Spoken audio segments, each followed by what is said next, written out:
स्वामी को बच्चों से बातें तो बहुत सारी करनी थी, किंतु प्रोफेसर हयट उन्हें अपने साथ घसीट ले जाने की बहुत जल्दी में थे।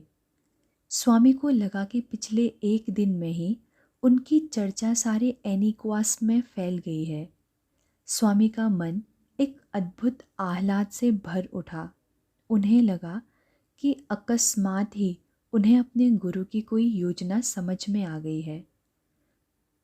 तो यह इच्छा है ठाकुर की, सदा कहते रहते थे कि तुम्हें मेरा काम करना होगा। तो यह काम है ठाकुर का। किस ढंग से उन्हें यहाँ भेज दिया और अब चारों ओर प्रचार कर दिया। देखो, भारत से एक विचित्र जंतु यहाँ आया है, इसको देखो। यह तो मोहल्ले में आए विज्ञापन करने वाले लड़की की लंबी लंबी टांगें लगाए विदूषक के समान हुआ। बच्चे एक विचित्र प्रकार के विदूषक को देखने की उत्सुकता में आते हैं और पदार्थ का प्रचार हो जाता है। वैसे ही ये अमेरिकी भारत से आए एक विचित्र प्राणी को देखने आते हैं और ठाकुर का प्रसाद लेकर जाते हैं। अच्छा स्वामी, प्रोफेसर हयट ने बात आरंभ की, आप वेदांत की दृष्टि से मनुष्य और ईश्वर का संबंध किस रूप में स्वीकार करते हैं? स्वामी ने प्रोफेसर हयट की ओर देखा। यह प्रश्न अकस्मात ही बातचीत के मध्य में से नहीं उभरा था। यह तो पूर्व विचारित प्रश्न था। प्रोफेसर हयट ने तय कर रखा होगा कि स्वामी से यह पूछना ही है। बहुत संभव है कि यह स्वामी को घेरने का ही कोई प्रयत्न हो। किंतु देखो तो ठाकुर की चतुराई, जो अमेरिकियों की घेराबंदी है वही वेदांत का प्रचार है। स्वामी कुछ अंतर्मुखी हो गए। वे बोले तो उनकी वाणी में अद्भुत गांभीर्य था। एक ही वृक्ष पर सुंदर पंखों वाले अभिन्न सखा दो पक्षी हैं। उनमें से एक वृक्ष के ऊपर वाले भाग पर और दूसरा नीचे वाले भाग पर बैठा है। नीचे का सुंदर पक्षी वृक्ष के मीठे और कड़वे फलों को खाता है। जिस मुहूर्त में उसने कड़वे फल को खाया उसको कष्ट हुआ। कुछ क्षणों के बाद एक और फल खाया और जब वह भी कड़वा लगा तो उसने ऊपर देखा। ऊपर उसको दूसरा पक्षी दिखाई दिया। वह मीठे अथवा कड़वे किसी भी फल को नहीं खाता। वह अपनी महिमा में मग्न हो स्थिर और धीर भाव से बैठा है, किंतु वह उसे देखकर भी फिर भी फल खाने लगा। अंत में उसने एक ऐसा फल खाया जो अत्यधिक कड़वा था। तब वह फल खाने से विरक्त हो फिर उस ऊपर वाले महिमामय पक्षी को देखने लगा। धीरे धीरे वह उस ऊपर वाले पक्षी की ओर अग्रसर होने लगा। जब वह उसके एकदम निकट पहुंचा तब उस ऊपर वाले पक्षी की अंग ज्योति उस पर पड़ी और धीरे धीरे ज्योति ने उसको अपने में वेष्टित कर लिया। अब नीचे वाले पक्षी ने देखा कि वह ऊपर वाले पक्षी में परिणत हो गया है। तब से वह शांत महिमामय और मुक्त हो गया। उसे ज्ञात हो गया कि वस्तुतः वृक्ष पर दो पक्षी कभी थे ही नहीं, केवल एक ही पक्षी था। नीचे वाला पक्षी ऊपर वाले पक्षी की छाया मात्र था। स्वामी ने पहली बार बहिर्मुखी होकर अपने श्रोताओं को देखा। यह कथा मुंडकोपनिषद की है। यह हमें बताती है कि वस्तुतः हम ईश्वर से अभिन्न हैं, किंतु जिस प्रकार एक सूर्य लाखों ओस कणों में प्रतिबिंबित होकर छोटे छोटे लाखों सूर्यों सा प्रतीत होता है, उसी प्रकार ईश्वर भी असंख्य जीवों के रूप में प्रतिभाषित होता है। स्वामी ने अपनी बात समाप्त ही की थी कि श्रीमती हेयट ने तड़प कर कहा, कहानी तो ठीक है, वरन बच्चों के लिए बहुत रोचक है, किंतु क्या यह संभव भी है? यह कहानी पंचतंत्र की नहीं, मुंडकोपनिषद की है। बच्चों के लिए नहीं, ब्रह्म विद्या के जिज्ञासु वयस्क जनों के लिए है। स्वामी ने कहा, किंतु आप क्या पूछ रही हैं? क्या संभव है? जो आपने बताया, श्रीमती हैयट बोली। नीचे वाले पक्षी का ऊपर वाले पक्षी से जा मिलना, मनुष्य क्या ईश्वर से मिल जाना, अपने मूल स्वरूप को भुला देने का यही परिणाम होता है। कोई याद भी दिलाए तो न याद आता है, न उसका विश्वास होता है। स्वामी मुस्कुराए। यदि हम अपने प्रकृत ब्रह्म स्वरूप के साथ अभिन्न होना चाहें तो प्रतिबिंब को दूर करना आवश्यक है। विश्व प्रपंच हमारे कार्यों की सीमा कदापि नहीं हो सकता। इसीलिए कृपण अर्थ संचय करता रहता है, चोर चोरी करता रहता है, पापी पाप करता रहता है, और आप दार्शनिक तर्क वितर्क करते हैं। मुक्ति लाभ को छोड़कर हमारे जीवन का और कोई उद्देश्य नहीं है। ज्ञान से हो अथवा अज्ञान से, हम सब पूर्णता पाने की चेष्टा कर रहे हैं, और प्रत्येक व्यक्ति उसे एक न एक दिन पाएगा ही। पर स्वामी, यदि हम अपने अज्ञान में भी अपनी पूर्णता, जिसे आप मुक्ति कहते हैं, की ओर ही बढ़ रहे हैं। प्रोफेसर राइट के चेहरे पर कुछ असमंजस था। तो फिर ये इतने सारे धर्मावतार, नबी, पैगंबर, संत, महात्मा हमें क्या उपदेश देने के लिए आते हैं? उसकी आवश्यकता ही क्या है? स्वामी ने भांपा। उन्हें उन्हीं के शब्दों में बांधने का प्रयत्न किया जा रहा था, और कैसा तो भाव था उनके श्रोताओं के चेहरे पर, जैसे कह रहे हो, स्वामी अब क्या कहोगे तुम? तुम्हें तो पूर्णतः ध्वस्त कर दिया गया। और स्वामी का तेजस्वी स्वर गूंजा, तुम जिस ईश्वर की अज्ञान में उपासना कर रहे हो, उसी की मैं तुम्हारे सामने घोषणा कर रहा हूँ। किसकी घोषणा है यह? स्वामी ने उनकी ओर देखा। श्रोताओं ने एक दूसरे की ओर देखा। वे नहीं जानते थे कि यह किसकी घोषणा थी। यह संत पॉल की घोषणा है, अंततः स्थानीय चर्च के पादरी ने कहा। हाँ, यह संत पॉल की घोषणा है। स्वामी ने समर्थन किया। समग्र जगत को यह शिक्षा ग्रहण करनी होगी। हमें विभिन्न वस्तुओं के भेदभाव को दूर कर सर्वत्र अभेद का दर्शन करना होगा। मनुष्य को सबको एक वस्तुओं में देखना सीखना होगा। यह तो ईसाई धर्म का ही प्रचार है। अगली पंक्ति में स्वामी के अत्यंत निकट बैठी एक वृद्ध महिला ने विजयी गर्व से कहा, पर ये सब लोग तो कह रहे थे कि तुम हिंदू धर्म का प्रचार कर रहे हो। स्वामी की बड़ी बड़ी आंखों में आह्लाद का मद लहराया। मैं किसी मत का प्रचारक नहीं हूँ माता, मैं तो धर्म की चर्चा कर रहा हूँ, सत्य के मार्ग को खोज रहा हूँ। हमारे गुरुदेव कहते थे, सभी मत ईश्वर तक पहुँचने की सीढ़ियाँ हैं। कोई बांस की है, कोई लकड़ी की, कोई लोहे की, कोई सीमेंट की। किसी से सुविधापूर्वक और जल्दी चढ़ा जा सकता है, और किसी से थोड़ी कठिनाई हो सकती है, किंतु ईश्वर तक तो सब पहुँचाएंगी ही। इसीलिए हमें अपनी संकीर्ण भावनाओं को त्यागना होगा। प्रत्येक व्यक्ति में ईश्वर का दर्शन करना होगा। देखो, ईश्वर ही सब हाथों से काम कर रहे हैं, सब पैरों से चल रहे हैं, सब मुखों से भोजन कर रहे हैं, प्रत्येक व्यक्ति में वास कर रहे हैं, सारे मनों द्वारा मनन कर रहे हैं। वे स्वतः प्रमाण हैं।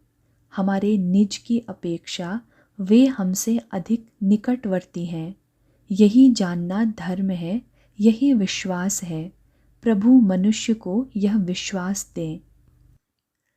प्रत्येक व्यक्ति यह अनुभव कर रहा था कि सारा परिवेश जैसे एक अद्भुत सात्विकता से परिपूर्ण हो उठा था, जैसे यह प्रोफेसर हैयट की बैठक न हो, कोई पूजा स्थल हो जहाँ अभी अभी किसी दिव्य रूप का अनुभव किया गया हो। पर हम उस अखंडता का अनुभव क्यों नहीं करते? पीछे बैठे बड़ी बड़ी मूंछों वाला एक व्यक्ति बोला। स्वामी को लगा उस व्यक्ति के चेहरे पर लगभग वे ही भाव हैं जो किसी पाखंड का भंडाफोड़ करने वाले व्यक्ति के चेहरे पर होते हैं। उनका मन कुछ विचलित हुआ और एक अनाम सा आवेश उन्हें ग्रस गया। जिस क्षण हम उस अखंडता का अनुभव करेंगे उसी क्षण हम अमर हो जाएंगे। स्वामी की वाणी मानो उनके अपने नियंत्रण से मुक्त होती जा रही थी। भौतिक दृष्टि से देखने पर भी हम अमर हैं, सारे संसार के साथ एक हैं। जब तक एक व्यक्ति भी इस संसार में वास ले रहा है तब तक मैं उसके भीतर जीवित हूँ। मैं यह संकीर्ण क्षुद्र व्यष्टि जीव नहीं हूँ, मैं समष्टि स्वरूप हूँ। अतीत में जितने प्राणी हो गए हैं मैं उन सभी का जीवन स्वरूप था। मैं ही बुद्ध, ईसा और मोहम्मद का आत्म स्वरूप हूँ। मैं ही चोरी करने वाला चोर हूँ। हमारे जितने लोग फांसी पर लटके हैं उनका भी स्वरूप मैं ही हूँ। मैं सर्वमय हूँ। स्वामी का स्वर लौकिक नहीं रह गया था, उसका प्रवाह तथा अनुगूंज अलौकिक थी। तुम स्वयं समग्र जगत के साथ अभिन्न हो, यही मानना यथार्थ विनय है। घुटने टेक कर मैं पापी हूँ चिल्लाने का नाम विनय नहीं है। जब इस भेद का आवरण छिन्न विच्छिन्न हो जाता है तभी सर्वोच्च उन्नति समझनी होगी। संपूर्ण जगत का अखंडत्व यह सर्वश्रेष्ठ धर्म है। स्वामी को लगा कि उन्हें जो कुछ कहना था वे कह चुके हैं। वे मौन हो गए। उनके साथ सारा परिवेश मौन था। उपस्थित समुदाय जैसे उनकी वाणी से, उनके विचारों से और उनकी उपस्थिति मात्र से ऐसा आच्छादित हुआ था कि अपनी पृथक विशेषताएं छोड़कर उन्हीं विचारों में लीन हो गया था।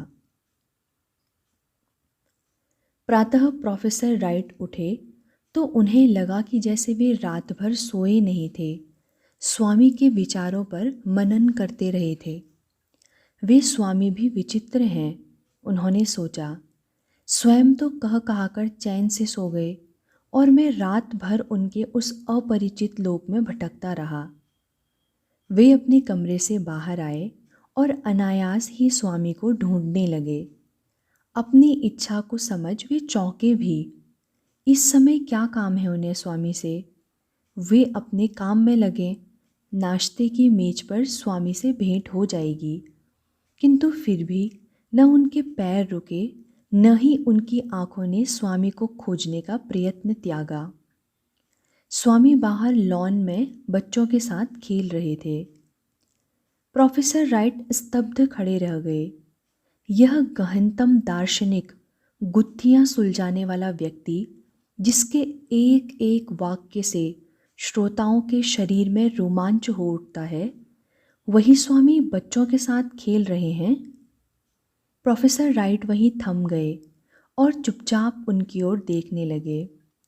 स्वामी ने ऑस्टिन के हाथों से छड़ी लेकर अपने दाहिने हाथ की तर्जनी और अनामिका के बीच फंसाई और बोले, इसे इस प्रकार पकड़ो। फिर अंगूठे की सहायता से उसे धीरे से घुमाया। अपनी अंगुलियों का इस पर प्रयोग करो। छड़ी घूम रही थी और उसको घुमाने वाली उंगलियों का प्रयास स्पष्ट दिखाई दे रहा था, किंतु क्रमशः उंगलियों का प्रयास बढ़ा और लकड़ी की गति भी बढ़ गई। जैसे जैसे लकड़ी की गति बढ़ती गई, स्वामी की उंगलियों की गति अदृश्य होती गई और लकड़ी के स्थान पर एक वृत्त बन गया। अब वहाँ केवल घूमता हुआ वृत्त ही दिखाई पड़ रहा था।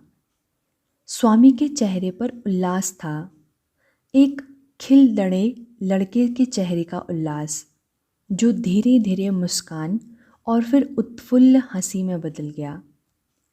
एलिजाबेथ और ऑस्टिन अपने मुंह खोले आश्चर्य से स्वामी का खेल देख रहे थे।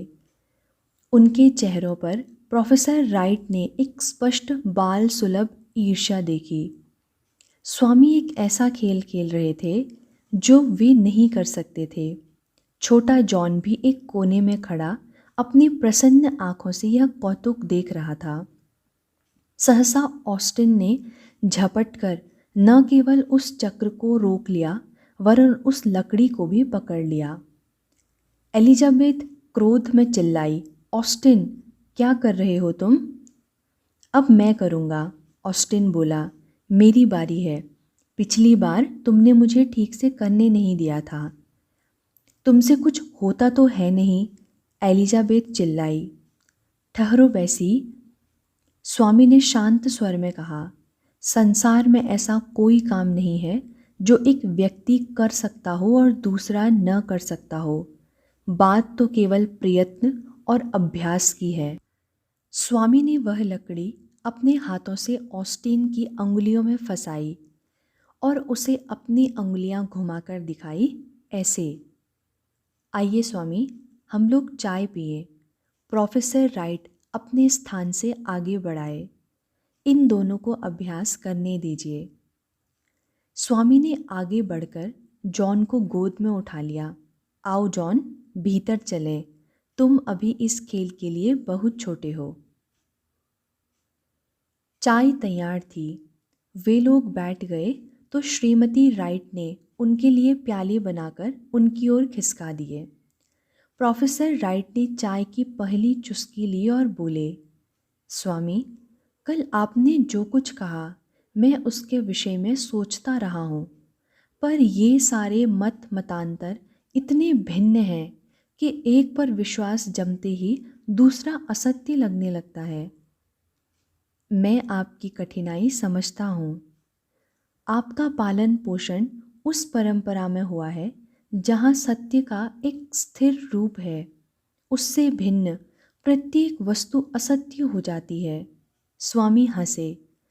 किंतु हमारी परंपरा यह मानती है कि सत्य इतना विराट है कि उसे मनुष्य न तो उसकी पूर्णता में देख सकता है न जान सकता है।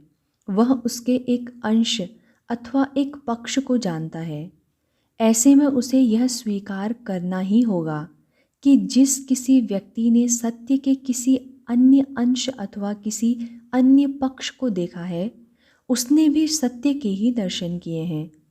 सच्चाई यह है प्रोफेसर कि हम असत्य से सत्य की ओर नहीं बढ़ते, सत्य से उच्चतर सत्य की ओर बढ़ते हैं। विभिन्न उपासना प्रणालियां आत्मविरोधी नहीं हैं। प्रोफेसर राइट ने स्वामी की ओर देखा किंतु कहा कुछ नहीं। उन्होंने चाय की चुस्की भी इस मुद्रा में ली कि स्वामी आश्वस्त हो सके कि वे उनकी बात पूरे ध्यान से सुन रहे थे। स्वामी अपनी बात कहते गए, साधक उपासना की निम्नतम प्रणाली से ही अपनी यात्रा आरंभ करता है।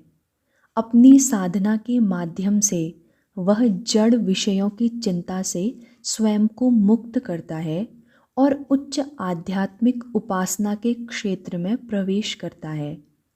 अपनी आध्यात्मिक साधना की चरम सीमा पर पहुंचकर अपनी आत्मा के माध्यम से और अपनी आत्मा में वह उस अखंड अनंत समष्टि रूप ईश्वर की यथार्थ उपासना करने में सक्षम होता है।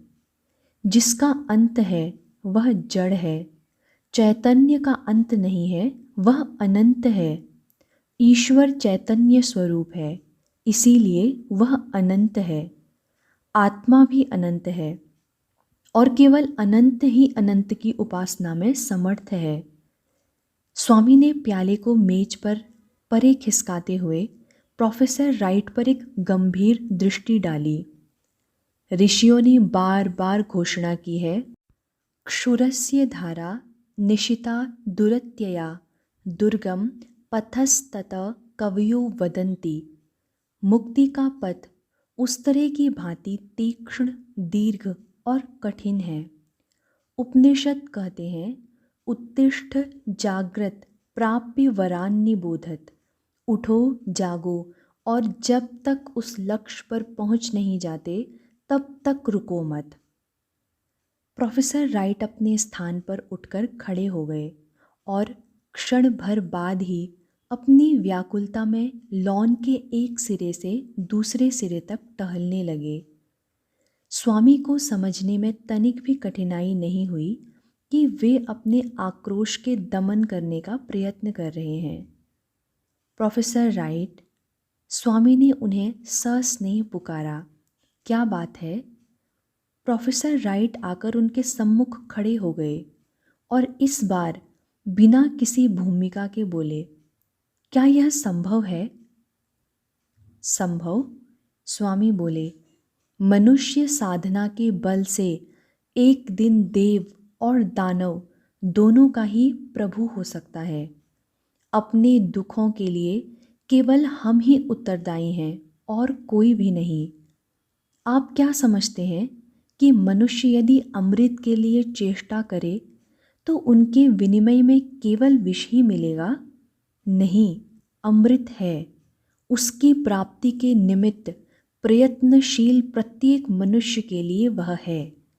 श्री कृष्ण ने स्वयं कहा है, सर्वधर्मान परित्यज्य मामेकं शरणं व्रज, अहम त्वा सर्व पापेभ्यो मोक्षयिष्यामि मा शुचः।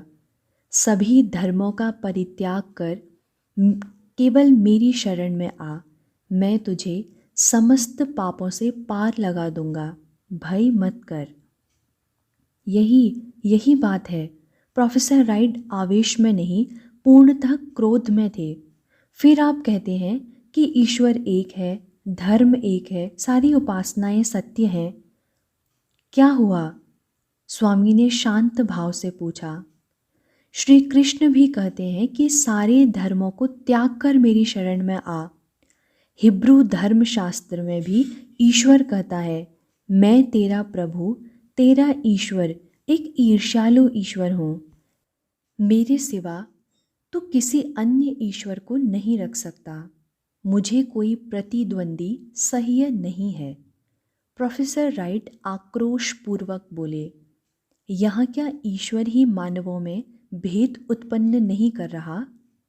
वह स्वयं ही ईश्वर के विभिन्न रूपों को मानने वालों को परस्पर विरोधी बना रहा है। स्वामी ने प्रोफेसर की बात पूरे धैर्य से सुनी और फिर अत्यंत मधुर ढंग से बोले, ईश्वर के वचनों को समझने में भूल ना करें प्रोफेसर राइट। ईश्वर के सिवाय और कुछ सत्य है ही नहीं। शेष सब मात्र परछाइयाँ हैं, प्राणहीन मूर्तियाँ हैं। ईश्वर पूर्ण समर्पण मांगता है। उसे प्राप्त करना है तो सारी छायाओं को, परछाइयों को तथा मायावी प्रतिमाओं को त्यागना पड़ेगा। यह संभव नहीं है कि आप धन भी चाहें और ईश्वर से भी प्रेम करें, यश की कामना भी रखें और ईश्वर का साक्षात्कार भी कर लें, कामिनी को भी रिझा लें और ईश्वर को भी पालें। ईश्वर को पाना है तो सब कुछ छोड़ना होगा। आपका ईश्वर और कोई नहीं होगा, न धन, न यश, न सुख, न भोग, न अहंकार, न कंचन, न कामिनी, न अपना अस्तित्व। आपका ईश्वर तो बस वह प्रभु ही होगा, वही होगा और कोई नहीं होगा, कुछ नहीं होगा। प्रोफेसर राइट विस्मयपूर्वक स्वामी को देख रहे थे। उन्होंने इन शब्दों का अर्थ तो समझा था, किंतु उसका मर्म नहीं जाना था। बहुत संभव है कि इन शब्दों को पूजने वाले अपनी संकुचित तथा अनुदार दृष्टि के कारण उसके मर्म तक पहुंच न पाते हों। वे अपनी संकीर्णता के कारण अपने ईश्वर तथा उसके शब्दों तथा आज्ञाओं को भी संकीर्ण कर रहे हों। वे दूसरों को विधर्मी कहते हैं, अज्ञानी कहते हैं, काफिर और हीदन कहते हैं, किंतु यहाँ खड़ा है यह व्यक्ति जो धर्म को केवल धर्म के रूप में ही देखता है, इस धर्म या उस धर्म के रूप में नहीं। वह ईश्वर को ईश्वर के रूप में जानता है, इस देश या उस देश, इस जाति या उस जाति के ईश्वर के रूप में नहीं। स्वामी, प्रोफेसर राइट का स्वर आह्लाद विह्वल था। आपको शिकागो में होने वाली धर्म संसद में अवश्य भाग लेना चाहिए। आपकी बातें उस मंच से प्रचारित होनी चाहिए जहाँ से वे सारे विश्व तक पहुँचे। स्वामी के चेहरे पर किसी प्रकार का कोई उत्साह प्रकट नहीं हुआ। आया तो मैं भी इसी विचार से था, अंततः स्वामी ने कहा, किंतु धर्म संसद में भाग लेने के लिए निवेदन करने की तिथि कब की बीत चुकी और मेरे पास किसी संस्था का प्रतिनिधि होने का प्रमाण अथवा प्रत्यय पत्र भी नहीं है। मैं किसी का प्रतिनिधि नहीं हूँ। प्रोफेसर राइट की वाणी में कुछ आवेश झलका। आपसे प्रमाण पत्र मांगना सूर्य से उसके प्रकाशित होने के अधिकार का प्रमाण पत्र मांगना है। यह अनर्थ है। जो है वह है, स्वामी बोले। उन नियमों के विरुद्ध तो वहाँ मेरे बोलने की व्यवस्था नहीं हो सकती। उसकी व्यवस्था मैं करूँगा, प्रोफेसर राइट बलपूर्वक बोले। आप धर्म संसद में भाग लेंगे और उसमें भाषण करेंगे। आप बहुत दयालु हैं मेरे मित्र, स्वामी धीरे से बोले, किंतु मेरी कोई एक ही तो कठिनाई नहीं है। मैं समझा नहीं, प्रोफेसर राइट ने कहा।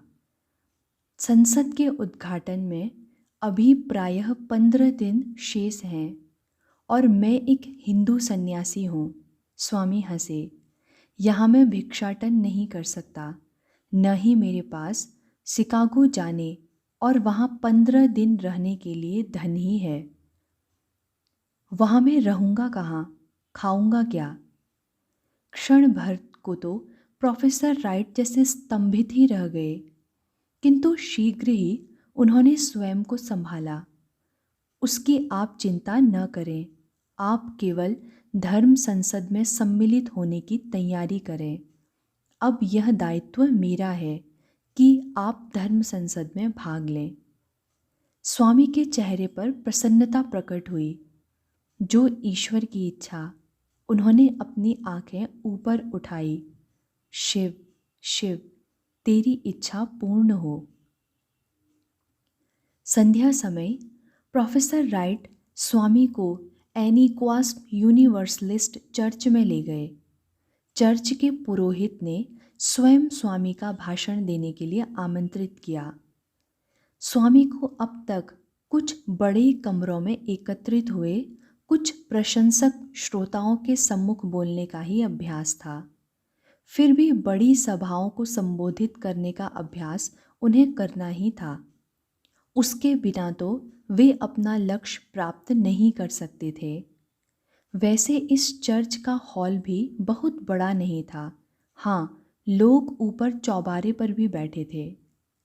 स्वामी के मन में स्पष्ट था कि वे अपने देश से बहुत दूर एक अन्य देश में अपने देशवासियों से बहुत भिन्न प्रकार के लोगों के मध्य हैं। वे लोग उन्हें एक बाहरी व्यक्ति के रूप में ही देखते हैं। उनका समाज धर्म के विषय में धर्म के रूप में चिंतन नहीं करता। वह केवल ईसाई मत को ही धर्म मानता है। शेष धर्म उनके लिए विरोधी और असत्य का प्रचार करने वाले संप्रदाय मात्र हैं। फिर भी एक ईसाई पुरोहित ने न केवल उन्हें अपने समाज के सम्मुख भाषण करने के लिए आमंत्रित किया था, वरन बोलने के स्थान पर रूप में चर्च को सुना था। यह किराए पर लिए गए हॉल में बोलना नहीं था। वे उनके धर्म स्थल की व्यासपीठ से बोल रहे थे। स्वामी का मन ईशा के सम्मुख श्रद्धा से नतमस्तक हो गया। भारत में रहकर यह संभव ही नहीं था कि वे ईसा के अनुयायियों के सम्मुख बोलने का अवसर पा सकते, और वे लोग इस चाव से उन्हें सुनने के लिए आते।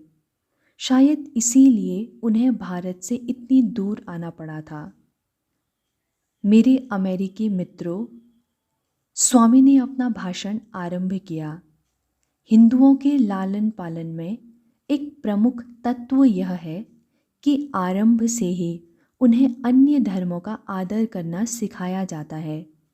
हमें सिखाया जाता है कि भगवान स्वयं को अनेक रूपों में प्रकट करता है और विभिन्न देश तथा काल के लोगों ने उन्हें विभिन्न रूपों में देखा और पहचाना है। इसीलिए किसी एक रूप के सत्य होने और अन्य रूपों के असत्य होने का प्रश्न ही नहीं उठता। किसी एक विधि के धर्म सम्मत होने तथा अन्य विधियों के अधार्मिक तथा पाखंडपूर्ण होने की कल्पना भी नहीं की जा सकती। स्वामी ने रुककर अपने श्रोताओं पर दृष्टि डाली। वे लोग पूर्ण तन्मयता से उनकी बात सुन रहे थे।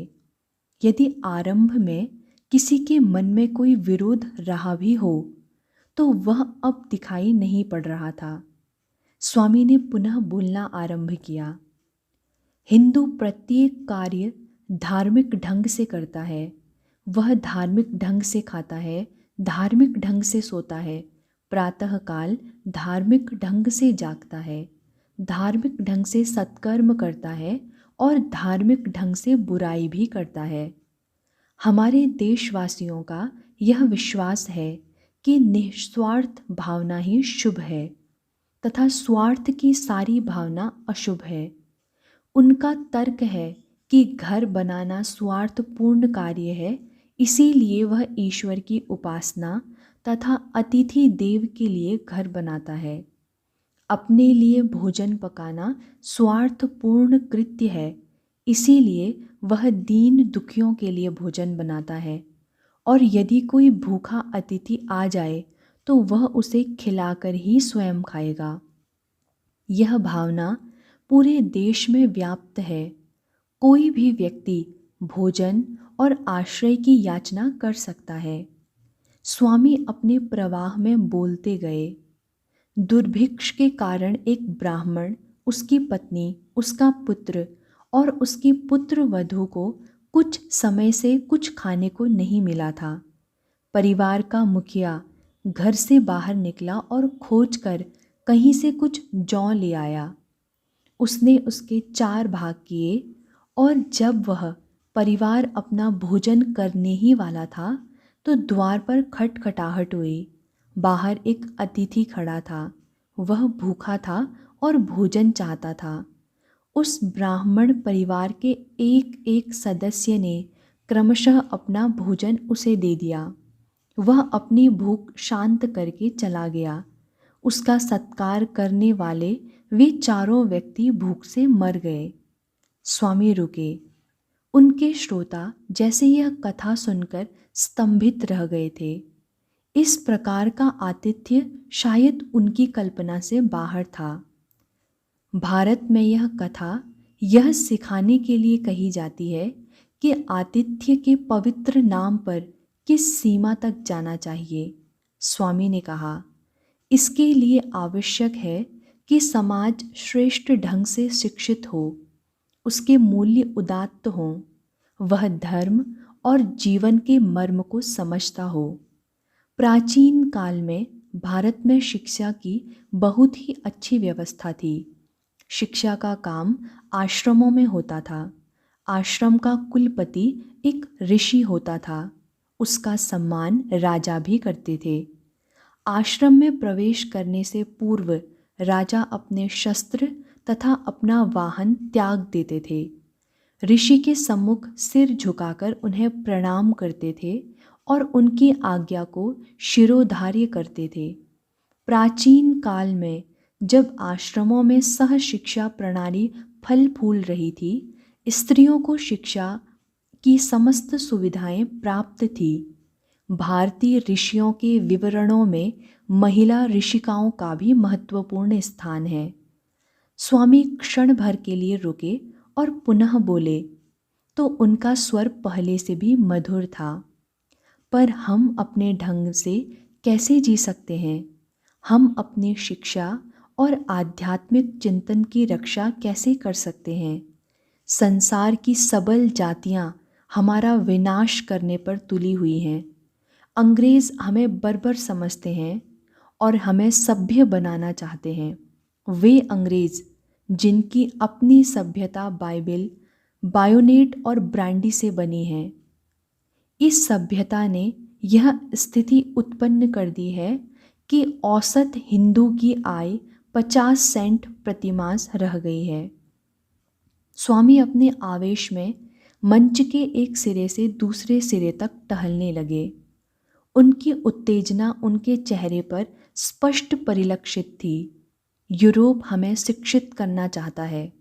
विदेशों में शिक्षा प्राप्त हिंदू शैंपेन और नए विचारों से भरे हुए अपने देश लौटते हैं।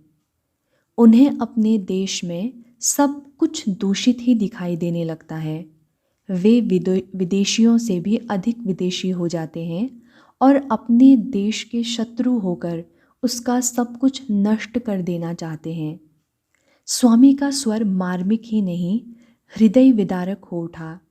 पर जब तक भारत अपने और अपने धर्म के प्रति सच्चा है, उसका कुछ नहीं बिगड़ेगा।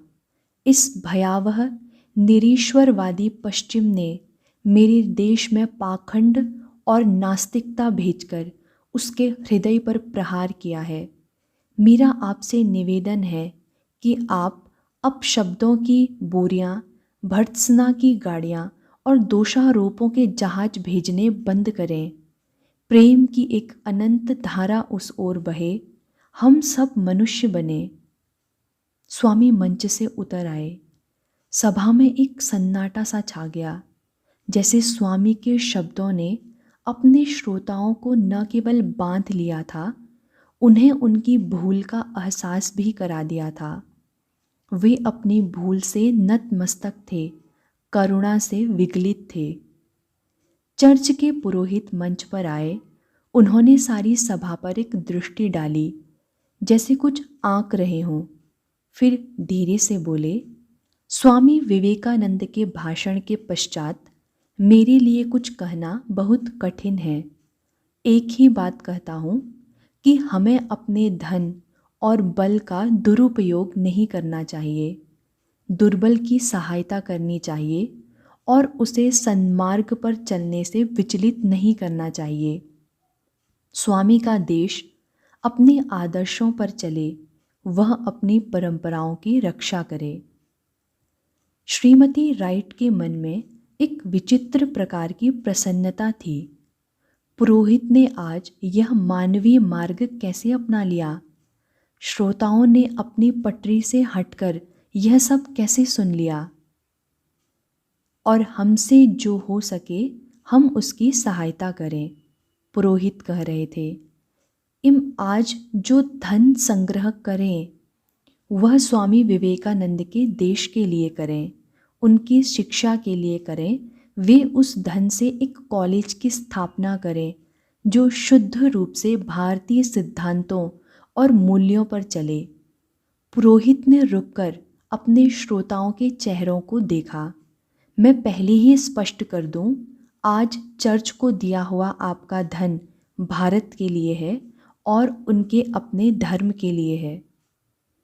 श्रीमती राइट का मुख विस्मय से खुल गया। क्या आज कुछ धन संग्रह हो पाएगा? आज का एकत्रित धन हिंदू बच्चों को ईसाई बनाने के लिए नहीं, उन्हें अच्छे हिंदू बनाए रखने के लिए खर्च होगा। और श्रीमती राइट के आश्चर्य की सीमा नहीं रही। सबसे पहले उठकर प्रोफेसर राइट ने अपनी जेब के सारे नोट बिना गिने ही पात्र में डाल दिए और उसके पश्चात तो जैसे तांता ही लग गया। हॉल में बैठा हुआ शायद ही कोई व्यक्ति बचा होगा जिसने अपना योगदान न किया हो। श्रीमती राइट को लगा कि उनके भीतर जैसे उत्फुल्लता की एक झंकार उठी है। शायद वे हंस रही थी या शायद वे चकित थी। आज अमेरिका के एक चर्च में एक विधर्मी कॉलेज के लिए, उसे विधर्मी सिद्धांतों पर चलाए जाने के लिए धन संग्रह हो रहा था। A heathen college in India to be run strictly on heathen principles, यह चमत्कार तो स्वामी ही कर सकते थे। श्रीमती राइट की एक सखी मिलने आई थी। दोनों बैठी चाय पी रही थी। जब जॉन स्वामी जी को अपने साथ लाए तो मैं स्तब्ध सी देखती ही रह गई। श्रीमती राइट ने कहा, व्यक्तित्व में कैसी दिव्यता। वे यहाँ रहे तो लगा कि नगर उनको देखने को उमड़ रहा है। दिन भर धर्म चर्चा, यहाँ तो धर्म का पुनरुत्थान हो गया। हमारे रमाबाई सर्कल में तो उसने जो कुछ कहा वह किसी को भी अच्छा नहीं लगा। सखी ने कहा, हाँ वह तो होना ही था, तुम लोग पंडिता रमाबाई की सहायक जो हो। उससे क्या? सखी ने कुछ उपेक्षा से कहा। रमाबाई स्वयं हिंदू थी, धर्म बदलकर ईसाई हो गई। अब वह हिंदुओं की शत्रु हैं, उनके विरुद्ध विष उगलती हैं और ईसाई धर्म के नाम पर धन एकत्रित करती हैं। सखी का स्वर विरोध में एकदम ऊंचा हो गया। क्या तुम्हारे उस स्वामी ने पैसे एकत्रित नहीं किए? क्या मज़े की बात है, जॉन ने स्वामी का एक भाषण चर्च में भी रखवा दिया। भाषण के पश्चात दान संचय हुआ। भारत में बनने वाले विधर्मियों के सिद्धांतों पर चलने वाले एक विधर्मी कॉलेज के लिए पहली बार चर्च में ईसाइयों ने पैसा दिया। यह देखकर मैं एक कोने में चली गई और इतना हंसी कि अंत में रो पड़ी। इतना प्रसन्न होने का कोई कारण नहीं है। सब लोग प्रसन्न नहीं हैं स्वामी से। सेंट्रल बैप्टिस्ट चर्च के डॉक्टर गार्डनर और फादर नॉब्स बहुत रुष्ट हैं। क्यों नहीं होंगे? श्रीमती राइट ने कहा। स्वामी ने कह जो दिया कि पादरी लोग भारत के विषय में झूठा प्रचार कर रहे हैं। यहाँ के लोगों से भारत के धर्म प्रचार के नाम पर पैसा लूटते हैं। भारत के पास बहुत धर्म है, उसे धर्म की नहीं उद्योगों की आवश्यकता है। हमारे और भी पादरी उससे रुष्ट हैं और चाहते हैं कि वह धर्म संसद के पहले ही इस देश से चला जाए, सखी ने कहा। और जॉन कहते हैं कि स्वामी हमारे सारे विद्वान प्रोफेसरों को मिलाकर भी उनसे अधिक विद्वान हैं। उनको धर्म संसद में भाषण करने का पूरा अधिकार है। उन्हें धर्म संसद में भाषण करना ही चाहिए। उसके पास तो कोई प्रत्यय पत्र भी नहीं है, सखी इटलाई। जॉन कहते हैं कि स्वामी से प्रत्यय पत्र मांगना सूर्य से उसके चमकने के अधिकार के लिए प्रत्यय पत्र मांगने जैसा है। उनके प्रयत्न से स्वामी धर्म संसद के लिए प्रतिनिधि स्वीकार कर लिए गए हैं। सखी ने अपने आवेश में प्याला मेज पर रखने के बहाने दे मारा। तुम और तुम्हारे प्रोफेसर जॉन हेनरी राइट धर्म संसद का आयोजन विद्वानों को एकत्रित करने के लिए नहीं, ईसाई धर्म की अन्य धर्मों से श्रेष्ठता सिद्ध करने के लिए किया गया है। अब उसके लिए बैठना असंभव हो गया था। वह उठकर खड़ी हो गई। जा रही हो? श्रीमती राइट ने बहुत शांत भाव से पूछा। और नहीं तो उस सन्यासी की प्रशंसा सुनने के लिए बैठी रहूं? अच्छा फिर आना। श्रीमती राइट मुस्कुरा रही थी। साराटोगा से शिकागो जाने वाली डेलावेयर और हडसन रेल रोड की गाड़ी अपनी पूरी गति से शिकागो की ओर भागी जा रही थी। विश्व मेला देखने के लिए शिकागो जाने वालों को यह कंपनी आधे मूल्य में टिकट दे रही थी। इसमें मेले वालों का भी लाभ था और रेल कंपनी का भी। स्वामी शिकागो के डियरबोर्न स्ट्रीट रेलवे स्टेशन पर उतरे थे। चारों ओर भीड़ थी और सभी लोग बड़ी जल्दी में लग रहे थे। वैसे भी रात हो चुकी थी। सबको अपने अपने गंतव्य तक पहुंचने की जल्दी रही होगी। जल्दी तो स्वामी को भी थी। उन्हें धर्म संसद की प्रबंध समिति के कार्यालय पहुंचना था। वे उस भागती दौड़ती भीड़ से बचने के लिए हटकर एक ओर हो गए। उन्होंने अपने कोट की जेब में हाथ डाला। वे पता तो देखें जहां उन्हें पहुंचना था। किसी से मार्ग पूछने के लिए उसे पता तो बताना ही पड़ेगा। स्वामी ने एक एक कर अपनी सारी जेबें टटोल डाली, किंतु वह कागज कहीं नहीं मिला जिस पर उन्होंने प्रबंध समिति के कार्यालय का पता तथा वहां पहुंचने के लिए मार्ग संबंधी निर्देश लिखे थे। कहाँ गया वह कागज? उन्होंने कंधे से झोला उतारकर उसे अच्छी तरह टटोला। सहसा उनके अधरों पर एक मुस्कान आ गई।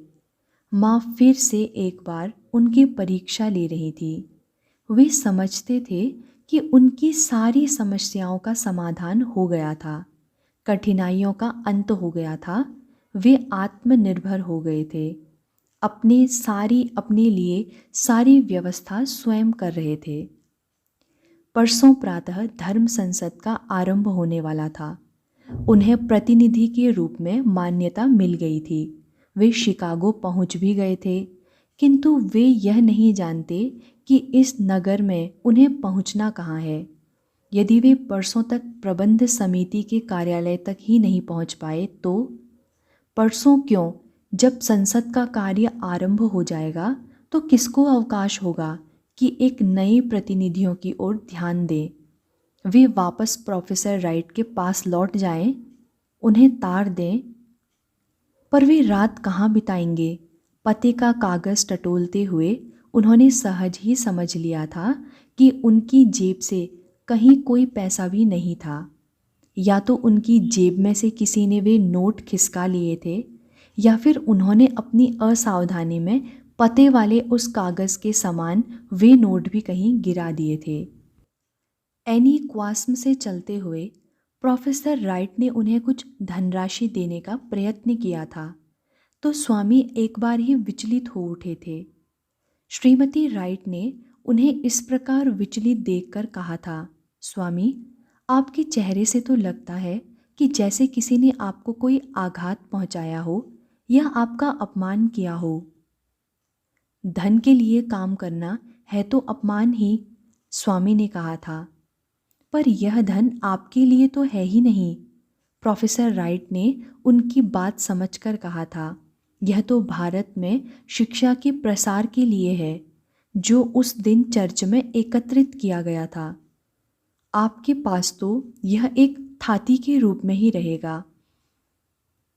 आप ठीक कह रहे हैं अध्यापक महाशय, स्वामी ने कहा था, किंतु मैं ठहरा सन्यासी। मेरे लिए तो जीवन की बड़ी से बड़ी चिंता भी इतनी बड़ी नहीं है जितनी इस धन की रक्षा की समस्या। तो इसे अभी हम ही रख लेते हैं, प्रोफेसर राइट ने सुझाव दिया। यह हमारे पास भारत की थाती रहेगी। जब आप जाएं, इसे साथ ले जाइएगा, या फिर जब आप इसे भारत भिजवाना चाहें बता दीजिएगा। स्वामी को कुछ शांति हुई, जैसे उनके माथे से कोई कलंक धुल गया हो या सिर से कोई भारी बोझ टल गया हो। किंतु तभी प्रोफेसर राइट ने अलग से एक राशि उनकी ओर बढ़ाई, और यह आपके लिए है। स्वामी ने जब भी धन के विषय में सोचा, उनके मन में कूड़े के ढेर को कुरेदते हुए एक कौवे का बिंब ही जागा था। और अब प्रोफेसर राइट फिर से, यह अमेरिका है मेरे मित्र, प्रोफेसर राइट ने बहुत स्नेह से कहा था। यहाँ वस्तुओं के विनिमय के इस साधन के बिना आप एक पग भी नहीं चल पाएंगे। और अब विनिमय का वही साधन उनके पास नहीं था। वे न कोई सवारी किराए पर ले सकते थे, न किसी होटल में ठहर सकते थे। उन्हें धर्म संसद की प्रबंध समिति के कार्यालय तक पहुंचना ही होगा। स्वामी का ध्यान बहिर्मुखी हुआ। अब तक प्लेटफॉर्म की अधिकांश भीड़ छट चुकी थी। अब प्रायः वे ही लोग रह गए थे जिनके पास या तो सामान अधिक था, जिसकी व्यवस्था में उन्हें समय लग रहा था, या फिर वे किसी की प्रतीक्षा कर रहे थे। स्वामी ने अपने सबसे निकट के व्यक्ति को बहुत नम्रता से पूछा, महाशय, आप मुझे धर्म संसद की प्रबंध समिति के कार्यालय का पता बता सकते हैं? उस व्यक्ति ने उत्तर में जो कुछ कहा वह स्वामी समझ नहीं पाए। वह अंग्रेजी नहीं बोल रहा था, शायद उसने जर्मन में उत्तर दिया था। उसके शब्द स्वामी के लिए अबूझ थे, किंतु उसका चेहरा अबूझ नहीं था। उसके चेहरे पर छिपा रोष ही नहीं, उसके नीचे दबी वितृष्णा और घृणा भी पर्याप्त मुखर थी। स्वामी ने वही प्रश्न फ्रांसीसी में दोहराया। शायद वह व्यक्ति फ्रांसीसी समझता हो। इस बार उस व्यक्ति ने अपनी भाषा में न केवल कुछ चिल्लाकर कहा, वरन अपने हाथ पैर भी कुछ इस प्रकार झटके कि लगा यदि स्वामी तत्काल वहाँ से हट नहीं जाते तो वह उन्हें पीट ही बैठेगा। स्वामी हट गए। उन्हें उस व्यक्ति पर दया आई। शायद वह अंग्रेजी और फ्रांसीसी एकदम नहीं समझता था और इस समय उसने उससे भी अधिक परेशान था। संभव है रात के इस समय शीघ्रता से सुनसान होते जा रहे इस प्लेटफॉर्म पर अपने सामान के विषय में चिंतित और भयभीत हो। ऐसे में सचमुच ही वह उनकी परेशानी को क्या समझेगा। स्वामी आगे बढ़ गए। कुछ कदम चलकर वे रुके और प्लेटफॉर्म पर खड़े लोगों पर एक दृष्टि डाली। ऐसे ही किसी भी व्यक्ति से पूछने का क्या लाभ। उन्हें किसी ऐसे व्यक्ति से पूछना चाहिए जो अंग्रेजी जानता हो, स्वयं परेशान न हो और कुछ भला आदमी लगता हो। वे अपने स्थान पर खड़े अपने सामने से गुजरते हुए लोगों को देखते रहे। 5-7 लोगों के गुजर जाने के बाद एक व्यक्ति पर उनकी दृष्टि टिकी। वह अपनी वेशभूषा और हाव भाव से दूसरे लोगों की अपेक्षा कुछ अधिक पढ़ा लिखा और सभ्य लग रहा था। उसके चेहरे पर क्रूरता अथवा कठोरता के भाव के स्थान पर कुछ नम्रता का भाव था। वह किसी प्रकार की जल्दी में भी नहीं लग रहा था। अपना सामान उठाए हुए सीटी बजाता हुआ वह मजे से जा रहा था। स्वामी ने उसे रोका। आप मुझे बता सकते हैं? उसने स्वामी पर इस प्रकार की दृष्टि डाली जिसे स्वामी ने अपने अभद्र व्यवहार से उसका अपमान कर दिया हो या उसे कोई बड़ी हानि पहुंचाई हो। उसके मुख से जर्मन के ही कुछ वाक्य उच्चारित हुए और वह इस प्रकार आगे बढ़ा कि यदि स्वामी उसके मार्ग से हट ही नहीं जाते तो वह उन्हें धकियाता हुआ बाहर निकल जाएगा। शायद उसने उन्हें चोट पहुंचाने के लिए ही इस प्रकार का व्यवहार किया था। इस बार स्वामी ने एक कुली से जिज्ञासा की, क्यों भाई, क्या तुम धर्म संसद की प्रबंध समिति के कार्यालय का पता जानते हो? कुली ने पहले तो कुछ क्षण उन्हें विस्मय से देखा और फिर उसके चेहरे पर विद्रूप उभर आया। बोला तो वह अंग्रेजी में ही, किंतु उसकी अंग्रेजी टूटी फूटी और आहत विकृत थी। उसका उच्चारण जर्मनों के ही समान था। एक निग्रो को धर्म से क्या काम? जा किसी की जेब काट या किसी का सामान उठाकर भागने का जुगाड़ कर। कुली ने वृतृष्णा से मुंह दूसरी ओर घुमाकर घृणापूर्वक भूमि पर थूका और आगे बढ़ गया। स्वामी ठगे से खड़े रह गए। यहाँ तो लोग अंग्रेजी समझते नहीं, समझते हैं तो उन्हें काला आदमी मानकर उनके साथ ऐसा व्यवहार करते हैं। ऐसे में रात के इस समय जेब में बिना एक भी पैसे के वे बाहर सड़क पर निकलेंगे तो क्या होगा, कैसा व्यवहार होगा उनके साथ। पिछला जो समय शिकागो से बाहर कुछ सभ्य लोगों के मध्य बिताया था, उससे वे भूल ही गए थे कि आरंभ में शिकागो में लोगों ने उनके साथ कैसा व्यवहार किया था। स्वामी के अधरों पर एक मुस्कान आई, जैसे लोग मान लेते हैं कि हिंदू किसी एक ईश्वर के बनाए हुए हैं, मुसलमान तथा ईसाई किन्हीं अन्य ईश्वरों के। वैसे ही शायद उन्होंने अपने मन में मान लिया था कि भारत तो माँ काली का है और अमेरिका की भूमि किसी और की है। इसीलिए वह सन्यासी जो भारत में ईश्वर पर निर्भर रहता था, यहाँ आकर आत्मनिर्भर होने का प्रयत्न कर रहा था। वे अपनी व्यवस्था में लगे थे, किंतु जगदम्बा की इच्छा शायद वह नहीं थी। माँ ने उनके लिए कोई और ही प्रबंध कर रखा था। वे ही जानती हैं कि उन्हें कहाँ भेजना है, कहाँ रखना है, क्या खिलाना है और क्या काम लेना है। तेरी ही इच्छा पूर्ण हो माँ, स्वामी ने हाथ जोड़कर नमन किया। अच्छा किया कि समझा दिया। मैं तो अपनी मूर्खता में स्वयं को ही कर्ता मान बैठा था। स्वामी का मन हल्का हो गया। उनकी सारी चिंताएं स्वयं ही विलीन हो गईं। जिसकी चिंता है वह करे, उन्हें क्या पड़ी है कि अपना माथा फोड़ें। वे तो अब कहीं पड़कर सो रहेंगे। बहुत थक गए हैं इस यात्रा से। स्वामी प्लेटफॉर्म पर चलते चले गए। प्लेटफॉर्म समाप्त हो गया तो यार्ड आरंभ हो गया। स्वामी ने रुककर आंख उठाई तो उनके सामने मालगाड़ी का एक डब्बा था, बॉक्स कार। स्वामी समझ गए आज रात माँ ने उनके सोने की व्यवस्था यहीं की थी। वे डब्बे के निकट आए। उसमें बड़े झरोखों सा एक द्वार था। नीचे घास फूस बिखरा हुआ था। स्वामी ने अपने चिंतन में जैसे सुधार किया।